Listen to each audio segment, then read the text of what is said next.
Défis et opportunités du leadership féminin en milieu universitaire. C'est le thème du café débat organisé par le RAPL, réseau des activistes engagés pour la promotion du leadership féminin. Cette série de café débat, après celle de Parakou et de Cotonou, a réuni environ une cinquantaine d'étudiantes d'horizons divers autour des communications enrichissantes et passionnantes le samedi 27 juillet 2024 à l'Université nationale d'agriculture, campus de Dodji à Porto Novo. Soyez la bienvenue dans cette salle de l'Université nationale d'agriculture du campus de Porto Novo.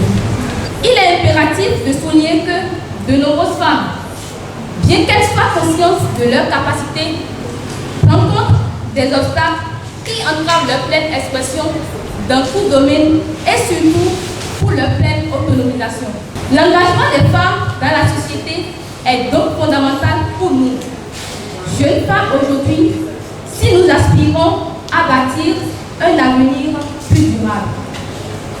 Je suis heureuse que grâce à ce café débat, nous aurons l'opportunité de mieux comprendre le leadership féminin et d'affirmer notre voix. Comme l'a dit Viola Davis, femme, votre voix a de la valeur et votre voix mérite d'être entendue. C'est dans cet esprit d'engagement que nous vous invitons à prêter une attention particulière aux communications à venir. Honorons le leadership féminin et engageons-nous dans une discussion passionnante. Carmel Adjovi, marraine du RAPL Pôle Porto Novo, présente à l'ouverture du café débat sur les défis et opportunités du leadership féminin en milieu universitaire, procède ainsi à l'ouverture des activités de la conférence. Permettez-moi d'exprimer ma profonde reconnaissance au RAPL pour m'avoir honorée du rôle d'ambassadrice du pôle Porto Novo. Cette reconnaissance témoigne de la confiance que vous accordez à mon engagement envers la promotion du leadership féminin, une cause qui me tient particulièrement à cœur. Je souhaite que notre réseau, le RAPL, devienne un acteur clé dans le soutien, la formation et le réseautage des jeunes filles et femmes leaders. Ensemble, nous pouvons créer un environnement propice à l'épanouissement de chaque fille et de chaque femme, afin qu'elle puisse réaliser son plein potentiel. Je vous invite à participer activement aux discussions d'aujourd'hui et à partager vos perspectives sur les moyens de relever les défis et d'exploiter les opportunités du leadership féminin. Que cette journée soit un moment de réflexion, de partage et d'inspiration pour un avenir plus juste et équitable. Sur ce, je déclare ouvert ce café débat. Deux communications majeures ont marqué cet événement. Il s'agit de l'intervention du Dr Rodrigue Moncho, maître de conférence des universités du CAMES et enseignant-chercheur à l'université de Parakou, portant sur le leadership féminin et les stratégies de mobilisation des ressources, puis celle de M. Ibrahim Amoussa, expert en changement de mentalité et président de Olabode Fondation, qui porte sur comment cultiver une mentalité gagnante en tant que leader vers l'université. Ma communication a pris en charge un volet de leadership.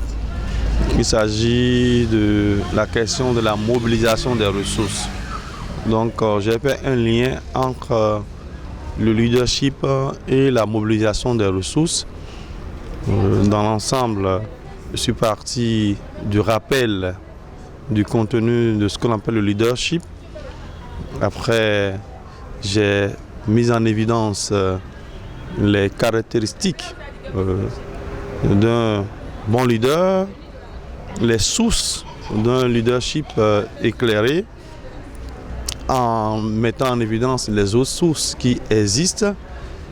Et puis, j'ai mis en garde les participants par rapport aux défis qui sont les leurs, par rapport à leur organisation. Par la suite, j'ai axé ma communication sur la mobilisation des ressources financières. Cette rencontre a permis non seulement aux participantes sur le café débat sur les défis et opportunités du leadership féminin en milieu universitaire du pôle Porto Novo d'approfondir leur compréhension du leadership féminin, mais aussi de découvrir les outils pratiques pour renforcer l'impact de leurs actions. Joie, satisfaction sont les sentiments qui les animent. Et j'ai reçu beaucoup de choses, j'ai retenu beaucoup de choses. Ça m'a beaucoup intéressé, ça nous a appris à se lancer dans la vie, à tenir ou bien accueillir des opportunités, à ne pas se déstabiliser face à des situations dans la vie. Il faut toujours avoir des objectifs. La communication était très enrichissante. Ça nous a donné le goût d'être un bon leader. Au cours de cette communication, nous avons retenu que d'abord le leader, c'est quelqu'un qui a le charisme, c'est quelqu'un qui a l'esprit d'écoute, la capacité de fédérer une équipe en vue d'atteindre un objectif commun. Nous avons aussi appris qu'en tant que leader, nous devons avoir 3 concepts à intégrer dans nos quotidiens, qui sont le changement de perspective, le monde du cœur et la réflexion profonde. Je tiens sincèrement à remercier les initiateurs pour nous permettre d'acquérir de connaissances. La présidente du RAPL Bénin, Dr Yvette Fadonoubo, n'a pas manqué de remercier la marraine pour l'appui continu ainsi que les communicateurs et tous ceux et celles qui ont contribué de près ou de loin à la réussite de cette activité. Je remercie très sincèrement Dr Moncho qui a l'honneur de vous présenter sa communication tout à l'heure. Ce qu'il a apporté comme message vous aidera pour toujours dans votre vie. Je tiens à remercier particulièrement la marraine. Je tiens à remercier le bureau. C'est votre chance. Un événement marquant de cette conférence a été la distinction Femmes Exemple de Leadership 2024 du RAPL décernée à Madame Carmel Adjovi, ambassadrice RAPL Pôle Porto Novo, promotrice d'une entreprise spécialisée dans la production et la distribution des vins et liqueurs à base des fruits locaux, en reconnaissance de ses efforts et accomplissements pour la promotion de la femme et du leadership féminin.